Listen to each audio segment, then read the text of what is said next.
হ্যাঁ রে বন্ধু, 500 টাকা নোটগুলো সব পাল্টায় দিছে, আবার ব্যাংকে যা চেঞ্জ করে আনতে হবে। হ্যাঁ, 500 টাকার নোট বদলাই দিয়েছে।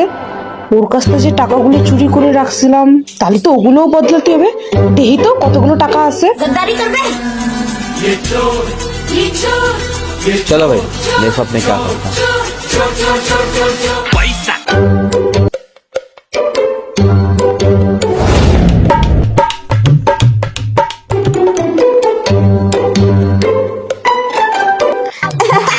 পাঁচশো টাকার নোটগুলো তো সব বদলাই দিচ্ছে না? হ্যাঁ, তাইলে আমার নোটগুলো একটু বদলানো দিবা? কো তোমার টাকা কো? এই যে 50,000 টাকা। এত টাকা তুমি পালা কহানে? আমারে তুমি যাও, আমারে পাল্টা এনে দাও। কিসির টাকা বদলা এনে দেবো? কয়দিন ধরে আমার পকেটে টাকাগুলো সব গায়েব হয়ে যাচ্ছিল, ওই জন্যই আমি এই প্ল্যান লাগাইছি। যাক, আমার টাকাগুলো সব বার হয়ে গেল। I am sorry, Babu.